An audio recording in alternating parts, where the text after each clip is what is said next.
तो दोस्तों आज की इस वीडियो में हम इंग्लिश ग्रामर की 3 ऐसी मॉडल वर्ब को देखने वाले हैं जो कि आपकी इंग्लिश में 4 चांद लगा देंगे।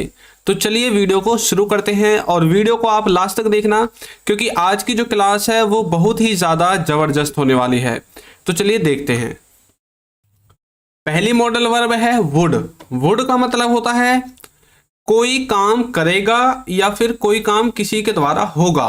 अब यहाँ पर देखिए, ये जो वुड है इसका स्ट्रक्चर है, इसमें सबसे पहले सब्जेक्ट आती है, फिर वुड आता है, फिर वर्ब की फर्स्ट फॉर्म आती है और फिर ऑब्जेक्ट आता है। उसने कहा कि वह आएगा। उसने कहा कि वह आएगा। अब यहां पर देखिए, उसने जो ये आने वाली बात है ना, ये पास्ट में ही बोल दी थी। किसमें? पास्ट में। तो भाई पास्ट में उस टाइम पर तो उसने विल लगाया होगा कि आई विल कम, यानी कि मैं आऊंगा। लेकिन अब वो जो पास्ट है, वो जो उस टाइम पर उसने कहा था, अब वो बन गया पास्ट। अब हम प्रेजेंट में खड़े होकर बोलेंगे कि भाई उसने उस समय कहा था कि वह आएगा। अब हम बोलेंगे he said that he would come, यानी कि उसने कहा था कि वह आएगा। तो हम विड का जो विल का पास्ट है वुड, उसको यहाँ पर लगा देंगे। अब ये कुछ ना नरेशन की तरह काम करता है। आज हम नरेशन के ऊपर भी एक वीडियो बनाएंगे और वो जो है वो दूसरे चैनल पर अपलोड होगी जो कि इंग्लिश विद चिंटू के नाम से है। देखिए, मैंने कहा कि वह जीतेगा। मैंने कहा कि वह जीतेगा तो इंग्लिश बनेगी I said that he would win, यानी कि मैंने ये बात पास्ट में कही थी कि वह जीतेगा। तो इस तरह से आप जब पास्ट की बात को प्रेजेंट में बताएंगे कि पास्ट में जब हमने कोई शब्द फ्यूचर के लिए बोला था और उसी शब्द को हम अब प्रेजेंट में खड़े होकर जब बोलते हैं तो तब हमें विल का वुड, यानी कि विल का पास्ट वुड कर देना पड़ता है। तो वुड का मतलब है कोई काम करेगा या फिर किसी के द्वारा कोई काम होगा। अब देखिए, नेक्स्ट है वुड हैव। वुड हैव का मतलब है किसी के पास कुछ होगा या फिर कोई कुछ काम कर चुका होगा। ये दोनों ही मतलब किसके हैं? वुड हैव के हैं। अब यहां पर देखिए, इसका जो स्ट्रक्चर है वो दो तरह से बनेगा। जो ये इधर वाला स्ट्रक्चर है ये है पास होगा वाला, और जो काम कर चुका होगा इसके नीचे जो स्ट्रक्चर है वो इसका है। यानी कि दोनों जो इसके मीनिंग है, इन दोनों का अलग अलग स्ट्रक्चर है। दोनों में सिर्फ एक फर्क है कि ये जो पास होगा वाला है इसमें वर्ब की थर्ड फॉर्म नहीं है, जबकि इसमें वर्ब की थर्ड फॉर्म है वुड हैव के बाद। देखिए, उसके पास पेन होगा तो बोलोगे he would have a pen. He would have a pen, उसके पास पेन होगा। अब यहां पर हमने ये वाला जो है पास होगा, ये वाला यूज किया। देखिए, पास होगा। अब देखिए, वह खेल चुका होगा, मतलब कोई काम कर चुका होगा, खेलने का काम कर चुका होगा तो बोलेंगे ही वुड हैव प्लेड। अब यहां पर देखिए ये वाला स्ट्रक्चर यूज हुआ है। ही आपका सब्जेक्ट है, वुड हैव स्ट्रक्चर से आया है और प्ले की थर्ड फॉर्म यानी कि V3 प्लेड यहां पर लिख दी गई है। तो ही वुड हैव प्लेड, वह खेल चुका होगा, वो देख चुके होंगे तो बोलेंगे दे वुड हैव सीन। तो इस तरह से वुड हैव का यूज आप दोनों केसेस में कर सकते हैं। किसी के पास कोई वस्तु होगी इस वाले सेंस में भी, और कोई किसी काम को कर चुका होगा इस वाले सेंस में भी। नेक्स्ट देखिए, नेक्स्ट है हमारा इसमें could have to. Could have to का मतलब क्या होता है? कुड हैव टू का मतलब होता है करना पड़ सकता है। अब कुछ बच्चों का दिमाग गया घूम, वो सोच रहे होंगे कुड का यूज हम पास्ट में करते हैं, यहाँ पर है कैसे आ गया? यहाँ पर तो था होना चाहिए था। तो आप पास्ट में भी करते हैं कुड का यूज और प्रेजेंट में भी करते हैं। हमेशा सकता था ही नहीं होगा इसका मतलब सकता है भी है। जब पॉसिबिलिटी कम हो तब कैन के स्थान पर हम इसको प्रेजेंट में कुड का यूज करते हैं। कुड हैव टू, करना पड़ सकता है। यहां पर सब्जेक्ट सबसे पहले, फिर कुड हैव टू, वर्ब की फर्स्ट फॉर्म और फिर ऑब्जेक्ट। यहां पर जो पॉसिबिलिटी है वो थोड़ी लो होती है कैन से, तो उसकी पॉसिबिलिटी को कम दिखाने के लिए हम कुड का यूज करते हैं सकता है वाले सेंस में। उसे जाना पड़ सकता है तो बोलेंगे he could have to go. He could have to go. तुम्हें खेलना पड़ सकता है तो बोलेंगे you could have to play. उन्हें देखना पड़ सकता है तो बोलेंगे they could have to watch. तो इसी तरह से किसी को कोई काम करना पड़ सकता है फ्यूचर में या फिर नियर प्रेजेंट में, तब आप यूज कर सकते हैं कुड हैव टू का। देखिए, यदि अभी तक आपने हमारी बुक्स को परचेज नहीं किया है तो लिंक डिस्क्रिप्शन बॉक्स में दिया गया है, वहां से जाकर आप इन्हें परचेज कर सकते हैं। और हाँ, हमारे ऐप का लिंक भी आपको नीचे डिस्क्रिप्शन बॉक्स में मिल जाएगा, उसे जाकर जरूर डाउनलोड करें। नेक्स्ट है शुड हैव, जिसका मतलब है चाहिए था। शुड हैव का मतलब है चाहिए था। इसमें सबसे पहले सब्जेक्ट, फिर शुड हैव, फिर वर्ब की थर्ड फॉर्म और फिर ऑब्जेक्ट आएगा।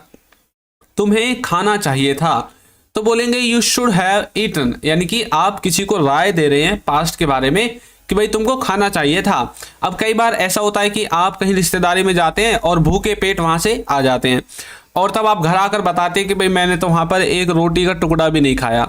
अब आपके घर वाले आपको बोल रहे हैं तुम्हें खाना चाहिए था, तुमने क्यों नहीं खाया। मतलब हम किसी को पास्ट के बारे में सलाह देते हैं जो काम उसने नहीं किया कि भाई तुमको वो काम करना चाहिए था। You should have eaten. उसे देखना चाहिए था तो बोलेंगे he should have seen, watched, looked. इस तरह से आप इसको यूज कर सकते हैं अलग अलग प्लेसेस के अलग अलग सेंस के स्थान पर।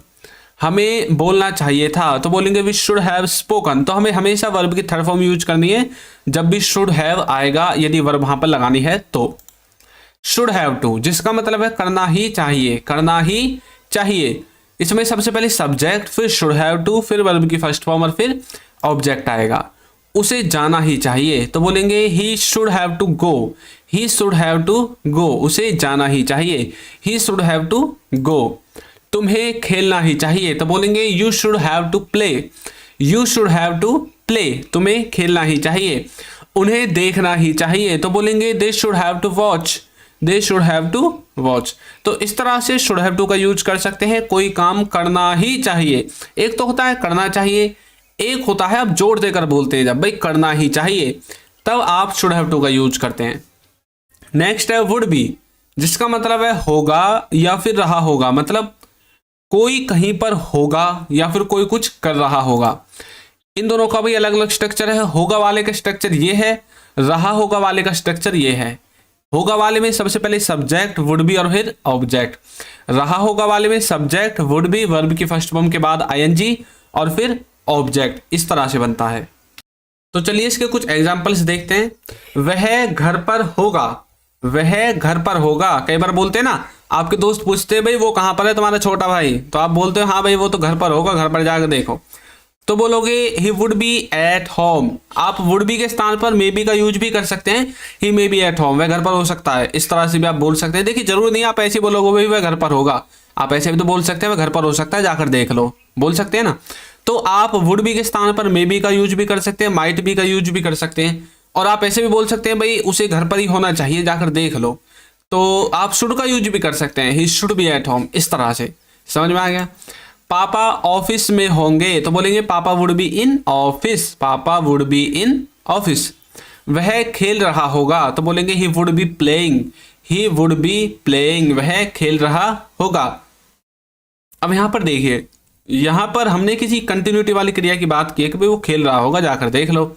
तो यहां पर हमने आईएनजी लगा दिया वर्ब के साथ। तो जब भी हम किसी कंटिन्यूटी वाली रेगुलर मतलब काम वाली क्रिया को बताते हैं तब हमें उसके साथ आईएनजी लगानी पड़ती है। कुड हैव, जिसका मतलब है कर सकते थे या फिर पास हो सकती थी। मतलब आप किसी काम को कर सकते थे या आपके पास कोई वस्तु हो सकती थी। इसका स्ट्रक्चर है, इसमें सबसे पहले सब्जेक्ट, फिर कुड हैव, फिर वर्ब की थर्ड फॉर्म और फिर ऑब्जेक्ट आएगा।